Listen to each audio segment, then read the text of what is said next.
اعوذ باللہ من الشیطان الرجیم، بسم اللہ الرحمن الرحیم۔ قرآن پاک کا چھٹا پارہ لا یحب اللہ 15 رکوع اور 111 آیات پر مشتمل ہے۔ میں نے اس پارہ کو ڈیوائن ٹروتھ یعنی ربانی سچائی کا نام دیا ہے، کیونکہ اس پارہ میں بڑے بڑے منطقی نوعیت کے سچ کھل کر سامنے آ رہے ہیں۔ پہلے رکوع کا تسلسل 5ویں پارے سے منسلک ہے، جس میں وضاحت ہو گئی کہ اللہ تعالیٰ بد دعا کو پسند نہیں فرماتے۔ اگر ہم کسی کی برائی کو معاف کرتے ہیں تو اللہ ہمیں بھی معاف فرما دیتے ہیں۔ اس رکوع میں یہ ربوبی سچائی بھی کھل کر سامنے آ گئی کہ مسلمانوں کا تمام انبیاء پر ایمان لانا ہی دراصل ایمان کی شرط ہے۔ دوسرا رکوع یہود کے بڑے بڑے گناہ پیش کر رہا ہے۔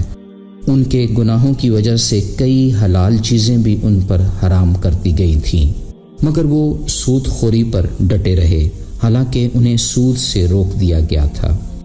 تیسرا رکوع واضح کر رہا ہے کہ انبیاء علیہم السلام حجت کے لیے مبعوث کیے گئے تھے، اور یہ کہ رسول اللہ صلی اللہ علیہ وآلہ وسلم کی رسالت پر اللہ اور فرشتوں کی گواہی موجود ہے۔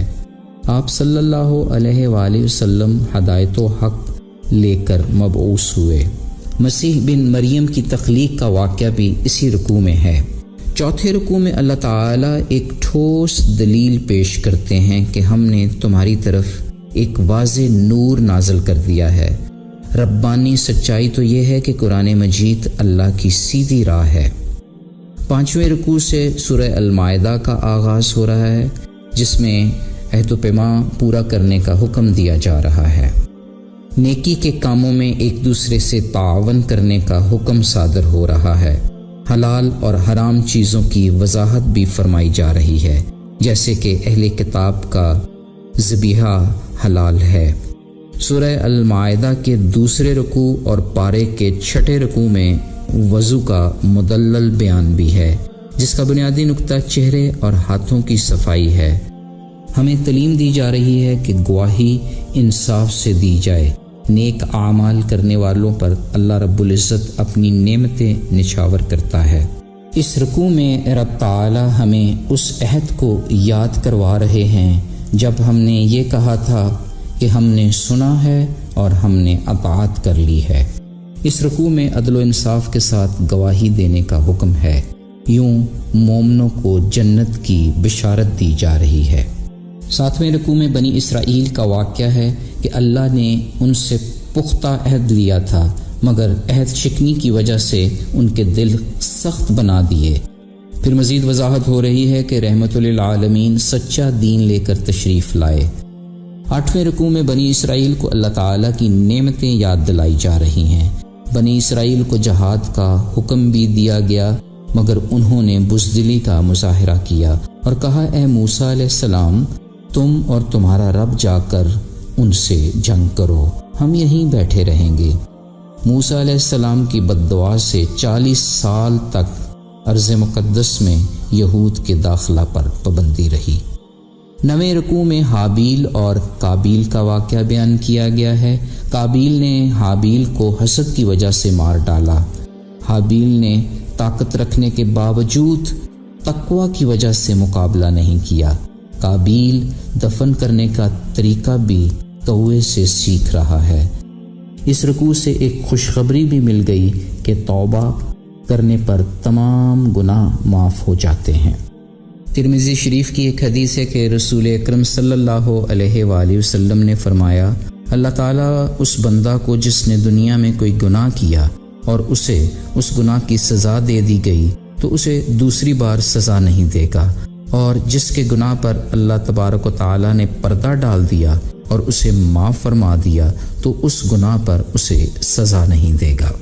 پھر اس پارے کے 10ویں رکوع میں اللہ رب العزت کی راہ میں جہاد کا سبق دیا جا رہا ہے۔ اللہ کے عذاب سے ڈرتے رہنے، اس کا قرب تلاش کرنے کی تلقین کی جا رہی ہے۔ زمین و آسمان کا مالک صرف اللہ ہی ہے، وہ جسے چاہے معاف کر دے، کیونکہ وہ ہر چیز پر قادر جو ہے۔ ایک اور عقدہ بھی کھل گیا کہ شریعت پر اپنی رائے مقدم کرنے والے منافق ہیں، حرام خوروں کو اللہ تعالی پاک نہیں فرماتا۔ 11ویں رکوع میں مزید وضاحت ہو گئی کہ تورات میں بھی ہدایت اور روشنی موجود ہے۔ مثلا اس تورات میں لکھ دیا تھا کہ جان کے بدلہ جان، آنکھ کے بدلہ آنکھ، کان کے بدلہ کان، ناک کے بدلہ ناک۔ پھر اسی طرح تورات میں بھی قصاص کا حکم موجود ہے۔ اگرچہ تورات اور انجیل میں ہدایت و نور موجود ہے، مگر قرآن کی عظمت کے پیش نظر دنیا کا ہر فیصلہ اسی قرآن کی روشنی میں ہوگا۔ 12ویں رکوع میں غیر مسلموں سے دوستی کی ممانعت کی گئی ہے۔ ایمان والوں کا دوست تو خود اللہ ہے، اس کا رسول اور ایمان والے ہیں۔ جو شخص اللہ، اس کے رسول اور مسلمانوں سے دوستی کرے گا، وہ اس بات کا یقین رکھے کہ اللہ کی جماعت ہی غالب رہے گی۔ 13ویں رکوع میں کفار سے دوستی کی ممانعت کی گئی ہے۔ جب تمہارے پاس آتے تو کہتے ہیں ہم ایمان لائے، حالانکہ وہ دل میں کفر لیے ہوئے ہیں۔ اس رکوع میں یہود کی اللہ سبحانہ و تعالیٰ کی شان میں گستاخی کا بھی اظہار کیا گیا ہے۔ اسی رکوع میں یہ بات بھی واضح ہو گئی کہ احکام شریعت پر عمل پیرا ہونے سے برکات کا نزول ہوتا ہے۔ 14ویں رکوع میں ایک اور عقدہ بھی کھل گیا کہ جو قرآن کریم پر اور محمد مصطفیٰ صلی اللہ علیہ وآلہ وسلم پر ایمان نہیں لاتا، وہ پہلی آسمانی کتابوں پر بھی ایمان نہیں رکھتا۔